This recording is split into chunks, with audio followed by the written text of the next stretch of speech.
Hello. Today we are talking about Parsha Vayechi. This is the last portion of Genesis, of Bereshit. And this particular Parsha is a Parsha in which we will see that both Yosef and Yaakov prepare themselves, prepare the generations, prepare all of us for exile. And it's very practical preparation, very helpful. And that's what we're going to talk about today. In Shemot, which is the next Parsha, we begin this next book of the Torah. We begin the next book of the Torah in which there is actual exile. The exile begins when Yaakov comes to Egypt, but the real exile begins right after Yosef passes away, and then the Pharaoh just doesn't want to remember them anymore. So let's talk about this preparation for exile.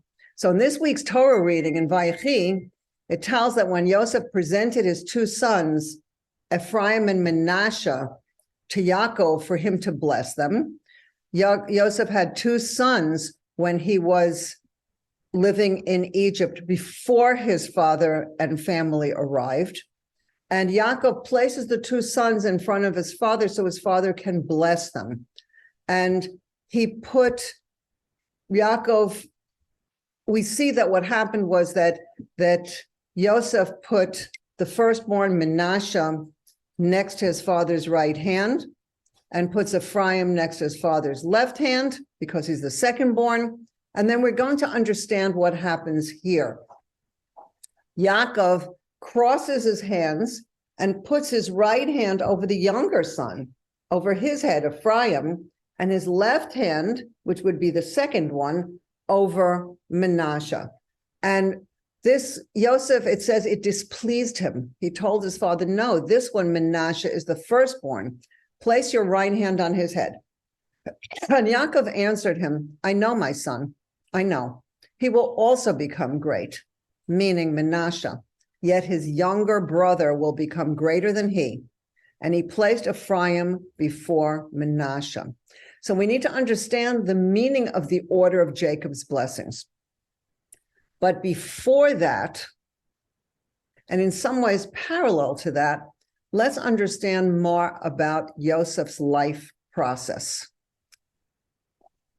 Yosef, as we've spoken about in the past, went through a lot, being put into a pit by his brothers, being sold into Egypt, going from one place to another. And yet Yosef remained strong through all of his tests. And it's interesting that we see that he doesn't cry. Yet there were times in the Chumash where he does cry. And then he cries a lot. And some commentators say more than anybody else. So you have to understand when he cries, why, when he doesn't cry, why he doesn't cry. So the times he cried was when he revealed himself to his brothers, when he met his brother Benjamin, and they cried as they hugged each other, when he hugged his father and cried after not seeing him for 22 years. And then in this Parsha, when his father, Yaakov, passes away, Yosef cries a lot. And then it says at the end of the Parsha, when his brothers were afraid of him after their father died, they thought he would take revenge. And then he cried when he spoke to them. So where was all this emotional crying earlier? Why didn't he cry when it was so hard? And when it was difficult, Yosef was silent. And when it was good, he was emotional.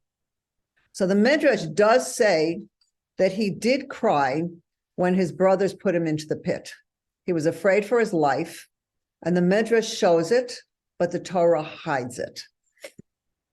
So we don't see it in the text of the Torah, but the Midrash says he definitely cried. He begged for his life. He said, we are all the sons of Abraham, Isaac, and Jacob. How could you do this? This is not how we behave. How can you do this? And he cried, but it is not said in the Parsha of the Torah. So what is the message here why in a certain way this is being hidden. It seems like that Yosef has a dual identity. It seems to be two separate Yosefs. One is like stoic, he holds himself together, and the other one is emotional. So what's the message? It's a very important message. When there is hope, you don't cry. So if a child is sick, you don't cry. You pick him up and take him to the doctor. So when there's nothing more you can do, then you can cry. And then the withheld pain comes out. So crying, sometimes if a person is crying in the middle of what's going on, it's like resigning themselves. They're giving up in the middle of a crisis. That when the person is crying, instead of handling what could be handled, doing what needs to be done, whatever that is, then what happens is they can't do anything. And so the feelings have to be pushed aside so that in the crisis you can fight. Sometimes people have a situation or a friend or a difficulty, and they say they feel so bad, there's nothing they could do. And the fact is they did do what they could do. And sometimes you say to somebody, you know, give tzedakah, give charity, or in that person's name, or say a tehillim, if you can, or write into the Rebbe for a blessing, or do whatever you do those things. But then at that point, you have to give it over to God and say, if there's something more I can do. Sometimes people cook food and bring food to people who are going through a crisis. If you can make a soup and make a fish, and then go and bring it to them, and that helps. It's doing something. But sometimes the crying takes the person away from the ability to do something. And that's not a good idea, because in a certain way, that's giving up and being resigned when the person could be praying. So Yosef controlled his emotional life. Only after he did the right thing, then he could let his feelings come out. So Yosef, it was not hard, not easy for Yosef. Yosef himself was put into an exile first, before the rest of his family. He was sold into Egypt. That's not where he wanted to be. That was an exile. And so he battled between two opposite feelings. He was caught between the great loss that he felt, the loneliness from being far away from learning Torah with his father, or sitting at his Shabbat table. He thought of that every Friday. I could be with my father. I'm not with my father at the Shabbat table. I could be learning with my father. And he couldn't, because he wasn't there. Later on, he got married and he had children, but he had no family to celebrate with him. So he went through that. On the other hand, he knew that he had a divine mission, and he knew that he could achieve his God-given purpose. So he battled between feeling yearning, loneliness, and loss versus duty and responsibility for what he needed to do. So you could see how if he was going to do what he needed to do, he needed to focus on that and not focus on how sad he felt and how lonely he felt. Because if he felt sad all the time, he wouldn't be able to do anything. So he decided that he couldn't allow his pain to distract him from his path in life. Later on, when he meets his brothers and reveals himself to them, he allows himself to feel the pain of 22 years of being distanced from his father by having to be in a low, valueless place in Egypt. Only then he cried loudly, and all of Egypt heard. So he didn't cry. He didn't jump into loneliness, because if he would jump into loneliness, he wouldn't be able to accomplish anything. And he knew that God put him there for a reason. He knew. He even had the dreams.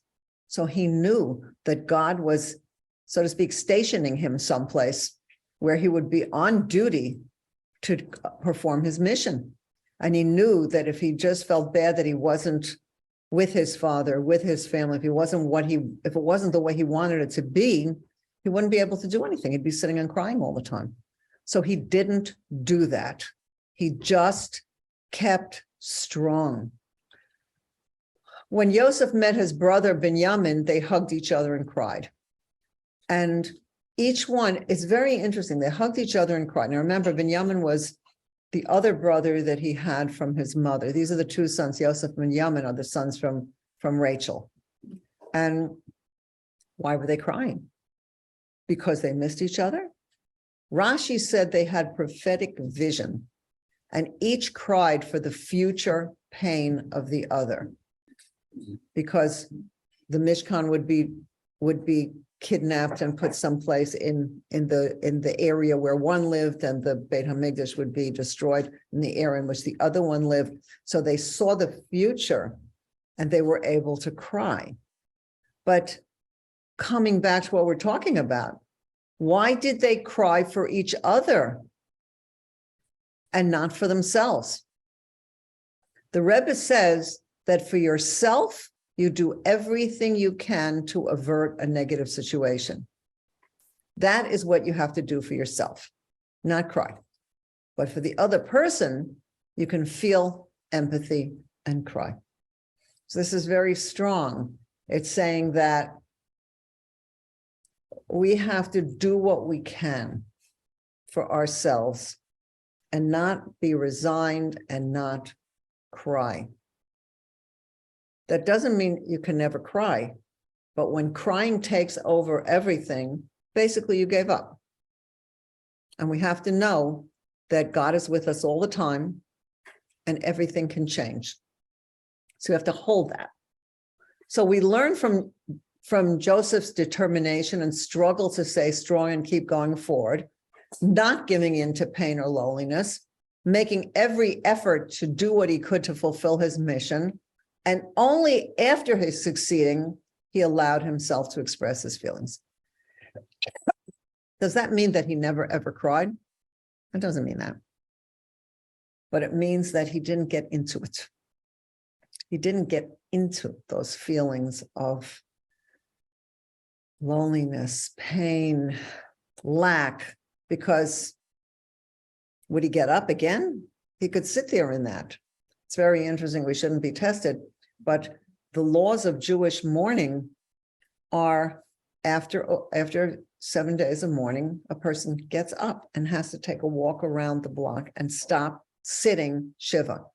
The 7 days of sitting and letting friends come and comfort you has to change. It's over after 7 days. Then until the first month, till the end of the first month, is a different level, a lighter level of mourning. And after that is the level of mourning that comes till the yahrzeit, till a year has finished. And then even that's supposed to change. People are not supposed to sit and hold on to the pain. People are supposed to allow it to change and go. Why? So they could go further. Otherwise, they would just sit there and not get up at all, and that would not be good. So the laws are made to encourage people to feel what they need to feel, but get up and keep moving forward. So before Jacob passed away, so this is one method that we learned from Yosef. Before Jacob passed away, Yosef brought his two sons to their grandfather to receive blessings. So we said that Yaakov put his hands like this. The younger one was going to get the main blessing. We say you should be blessed like Ephraim and Manasseh. Ephraim comes first. So what could we learn from Yosef's naming of his sons, Manasseh and Ephraim? And what did Yaakov understand about his two grandsons? What was this Yosef putting it like that and Yaakov putting it like that? What's the switch? What does it mean? Usually the firstborn receives a greater blessing than the other children because he had an advantage over them. But Jacob said that the younger son would be greater. So Menashe had an advantage over Ephraim, and therefore he was Joseph's firstborn. And that's why Joseph placed Menashe next to Yaakov's right hand. So yes, Menashe is the first for a reason, and he does have an advantage being the first. But Yaakov's blessings emphasized a quality in which Ephraim surpassed Menashe. So that's what it says. Therefore, he placed Ephraim before Menashe, crossing his right hand over. So each one has a strength. And according to Yosef, Menashe is the one with the main strength. According to Yaakov, Ephraim is the one with the main strength. So we need to understand this. Now, Torah also means hora'ah, which means education. So there's an education for us in this. Now, Yosef didn't think that Yaakov made a mistake because Yaakov was a great tzaddik. But Yosef nevertheless thought that the advantage of Menashe outweighed the advantage of Ephraim. And it says clearly in the Torah that they both were right, that both perspectives are true. This is not something we're going to talk about in great depth, but in Judaism and in Torah, we live with paradox. Paradox means two opposites are true at the same time. So two opposites are true at the same time. We see this, for example, with the laws of Hanukkah candles that Hillel and Shammai have different ways of looking at it. Hillel says you go from 1 to 2 to 3 up to 8. And Shammai says you go from 8 to 7 to 6 to 5. And they're both true. What does it mean they're both true? That they are both accurate Torah perspectives. So it's not that there's one perspective. We're not into black and white thinking. We have to know that this perspective can be true if it's a true Torah perspective, and this, if it's a true Torah perspective, can also be true. We're not talking about ignoring. We're talking about real Torah perspectives. But so paradox means, we talk about this in Kabbalah, we talk about the 70 faces of Torah, that there are 70 correct perspectives that could be happening at the same time.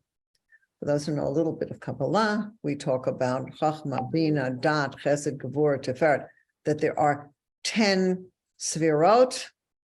This could be a class another time, 10 sfirot, and 7 emotional sfirot. So if you have the 7 times 10, you have 70. So each person is coming from a different mental place and a different emotional place. And from that place, they can come to their own true truth. We're talking about Torah sages. We're talking about people who are learning real Torah. However, when it comes to halacha, when it comes to the law, there has to be a choice of one. So the halacha became that now we do it like Hillel says, 1, 2, 3, 4, 5. That doesn't make Shammai wrong. That means there had to be a choice by the sages from how we're going to do it now. So from the standpoint of Joseph's attributes and divine service, Menashe is higher. From the standpoint of Yaakov, Ephraim is higher. So we have to understand, what is it that Joseph is thinking? What is it that Yaakov is thinking? And what do we learn from this about our own process of being in exile, which can also mean being in a tough situation, that we can actually use these. So for Yosef, Moshe contains the power of his father. Menashe is the firstborn. So he feels that the firstborn has more of the power of the father. That's his first child. And we need to understand why. Yaakov blessed Ephraim first, and they honored both. So it was the story behind Joseph's naming his sons. So Menashe was born first. The name means to forget. So Menashe was given this name because it says in the Torah, God made me forget all my struggle and all my father's home.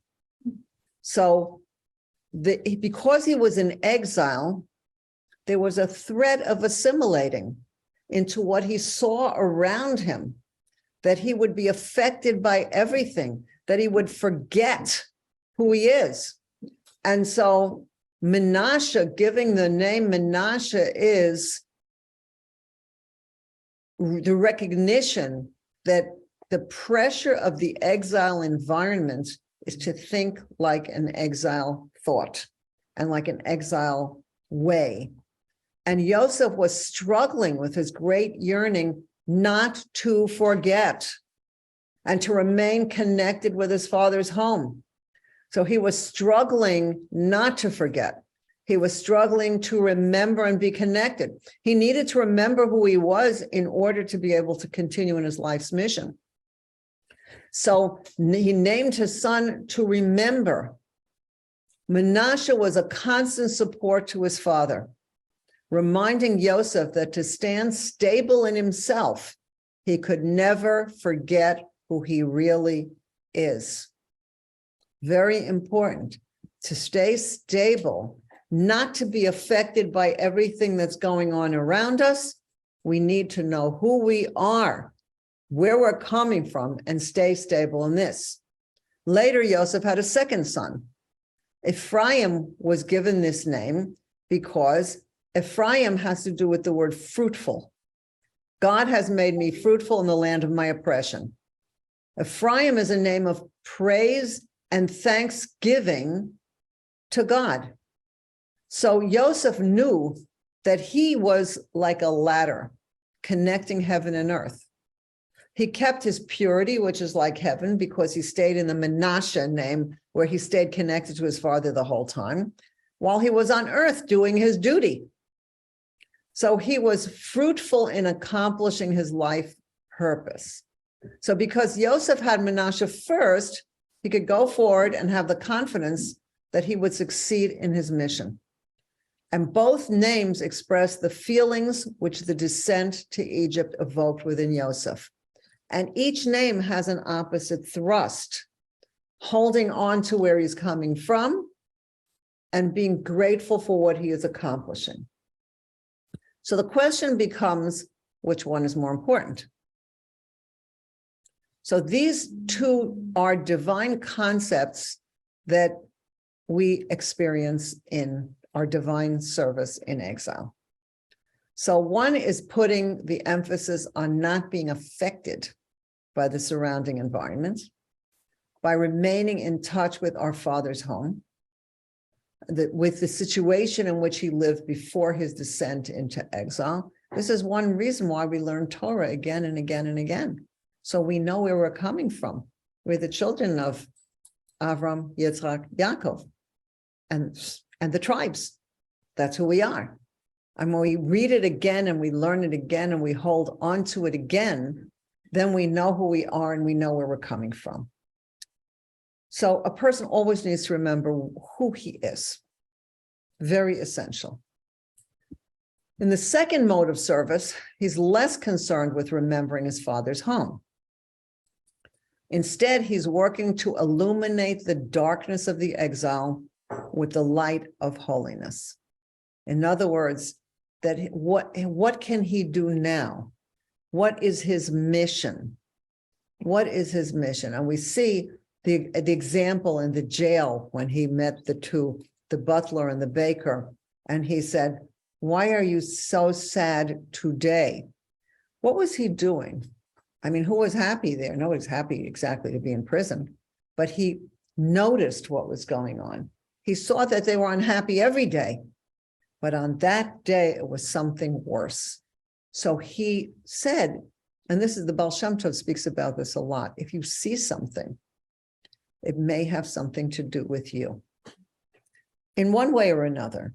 But when he saw these people are particularly unhappy, and my job is to be in charge of what's going around here, because in a certain way, he was the manager in the prison. He said, if I see it and I recognize it, I must have something to do here. So he asked them, why are you so sad today? And they said, we have dreams. And then he knew that God would help him to understand the dreams. So then he said, then I guess that's my mission. So every time he was asking himself, where can I bring light into the situation? So this second mode has to do with illuminating the darkness of the exile with the light of holiness. Now, these efforts also elevate the person himself and create a positive advantage within his personality. We say there's a positive something that comes out of being in exile. Who wants to be in exile? Nobody wants to be in exile. But something positive comes out from the soul of the person when he is in exile. There's something there which brings to the person to, like it says, become fruitful in the land of his oppression. And he's bringing light into this fruitfulness wherever he is, even in exile. And this is why Yaakov considers Ephraim's potential as higher than Menashe's. Because the ultimate purpose of the descendant to Egypt, and in a larger sense, the descendant into exile, still exile, is that it's a descent for the sake of an ascent. This is a concept. You go down to come up. You go down to come up.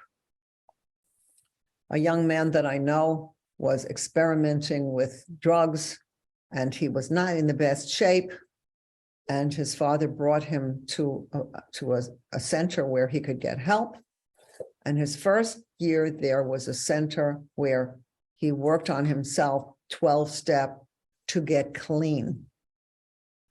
And of course, he went down in his Judaism. He went down.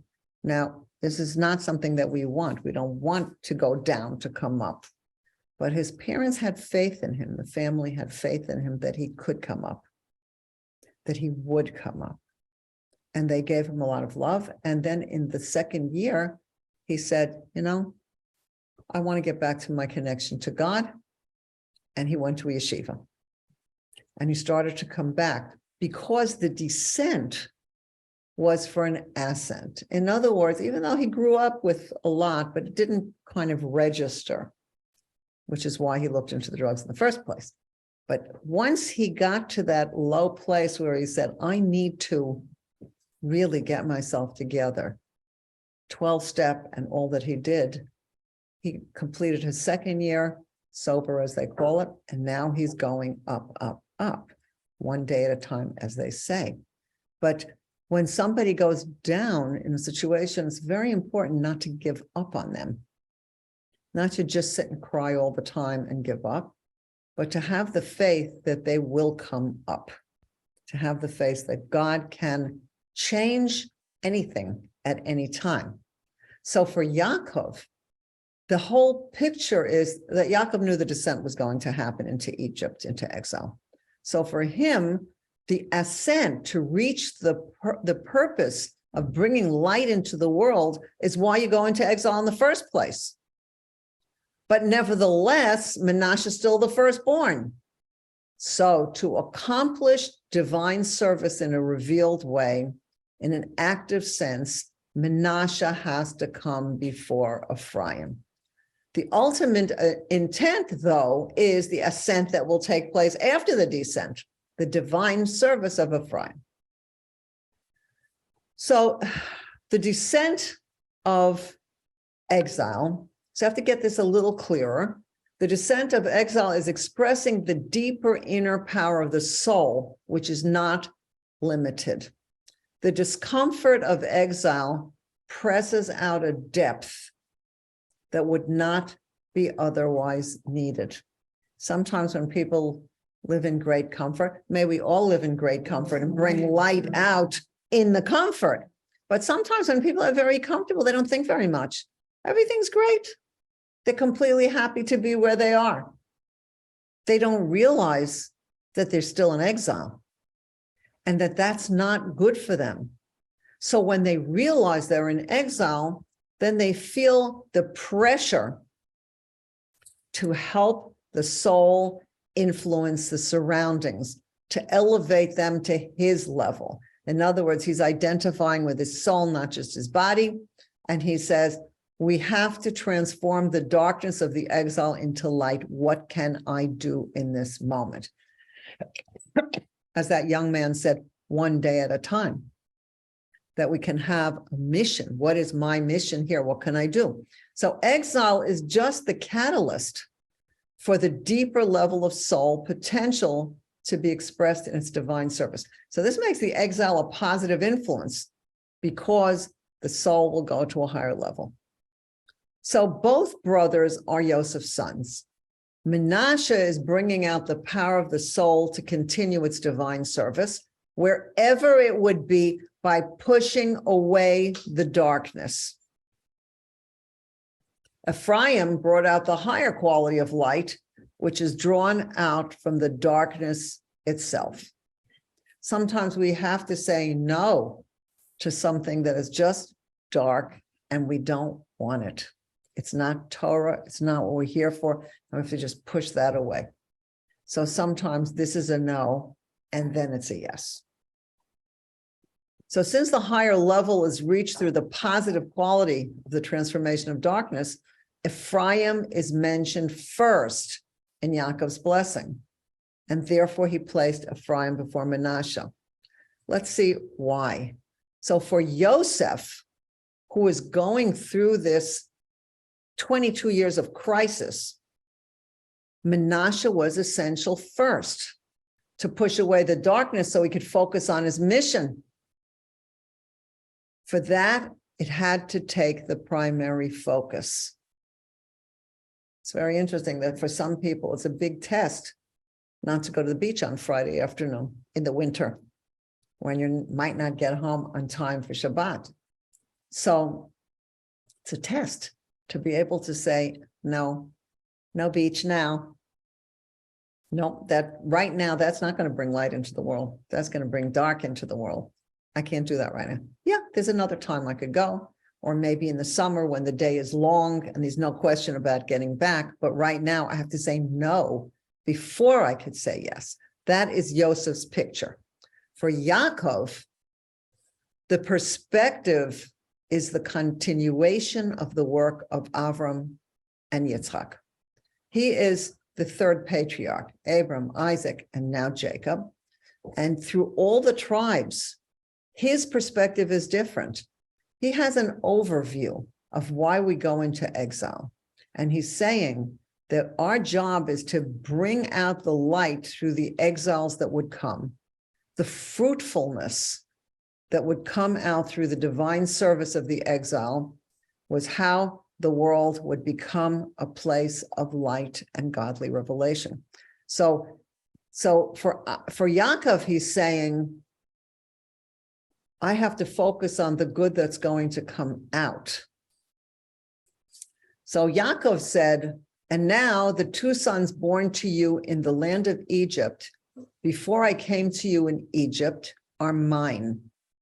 I will consider Ephraim and Menashe as Reuven and Shimon. So he is saying, this is, I don't know if you thought about this before, but Ephraim and Menashe are considered to be among the 12 tribes. But they're Joseph's sons, not Yaakov's sons. But Yaakov takes them as his own sons, and they are, instead of Joseph, now Joseph has two instead of one. So how could this be? We just have to understand this for a moment. How could these two sons be considered to be like the sons of Yaakov, as he says?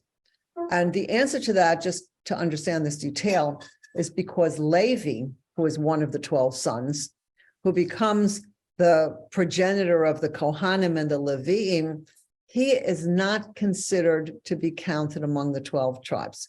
The Kohanim and the Levites are counted separately. And you'll notice this when it comes to the 12 tribes traveling in later portions. We see that around the Mishkan, where the praying is going to be, it's the Kohanim around the Mishkan, and then the Levites, and then the 12 tribes, 3 in each direction. So there have to be 12 in addition to the Kohanim and the Leviim. So Levi comes out of the regular count of the 12, and Yosef is not counted because his two sons become counted, but now we're back up to 12. So that's very interesting. So Yaakov, and it didn't happen yet. It didn't happen yet that Levi was counted separately. This is according to Yaakov's prophecy. So according to this, Ephraim is placed before Manasseh, and he's compared to Reuven, Yaakov's firstborn. Now Yaakov sees that his grandchildren who were born in Egypt and raised distant from Yaakov still conducted themselves as Yaakov's grandchildren. That is a great joy and a great blessing when you raise your children and you see that they continue in the path of Avram, Yitzchak, and Yaakov, and the path that you are giving them, which is one of the reasons why it says that Abraham was chosen to begin this family who become a nation, who begin the priestly people, because God knew that he would teach this to his sons. And that's our responsibility, to teach this to our children. So when Yaakov says they're mine, he means they're expressing Yaakov's intention in raising his children and bringing them through the generations and continuing in his path. This also explains why the 17 years that Yaakov spent in Egypt were his best years. It says that at the end of the Parsha, that Yaakov's best years were in Egypt. Why? Because through the descent into Egypt, he achieved his personal fulfillment. He showed how his own virtue could be expressed in all situations, even in exile. It's one thing to teach your children, how to do things, but when they do it someplace else, then you see they really got the lesson. So he demonstrated this, and he saw that from the highest extreme to the lowest extreme, his children could live out his teaching. So the main expression of Yaakov's spiritual potential comes when the higher quality of light is revealed from the darkness itself. That's what we're meant to do, is bring light from the darkness. And this is accomplished by Ephraim. So here the Torah is showing that Yosef and Yaakov prepare us and guide us through so that the exile, we can go through the exile to redemption. So this is supposed to prepare us. So what is it that we need to know? First, a person has to begin with the wish and yearning to be in his father's home, to be in an environment which transcends exile. So we have to want to be where Hashem, where God is clearly revealed. That means, for a lot of people who do all the good things, they're completely satisfied with where they are. I'm in New Jersey. It can't be better than that. The whole community is here. I'm here. I'm there. There's a community. What am I complaining about? I can pray. I can learn. Everything is great. Yeah. The only problem is that we have to want to be connected to God. We have to want to be in our Father's home. We want to be in Israel redeemed. Not the way it is now, but Israel the way it has after the redemption. So we have to want to connect to God and not just say, well, it's okay, wherever I am, I'm doing okay. No. And the person's descent into the world where godliness is concealed, he has to know that he was sent to that place. It has to be that he's there because God sent him. So if he doesn't have a picture that he's in exile because God put him there, then he's angry all the time. What am I doing over here? That's ridiculous. But if we're here because we have a mission and God sent us here. So if I am here because God placed me here, that's the mentality. And God placed me here to do something. I want to be where where the redemption is, where God is completely revealed. But if God placed me here, it means there's something here for me to do. So as soon as the person completes his mission in the place of exile where divine providence has guided him, he hurries back to the place where he can devote himself entirely to matters of holiness, Torah, and divine service to connect to God.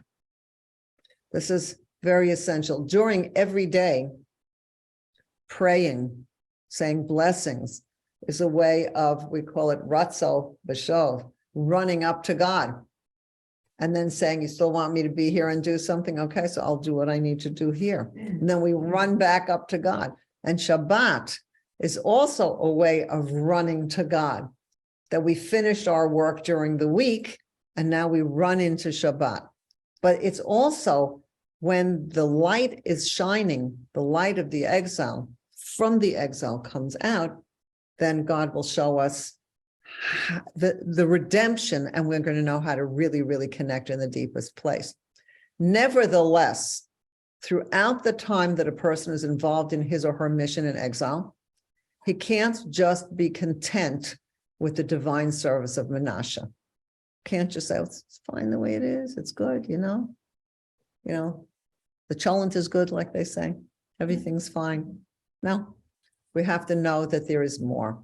So his divine service has to be a preparation for the fulfillment of the ultimate intent, which is that God made me fruitful in the land of my oppression.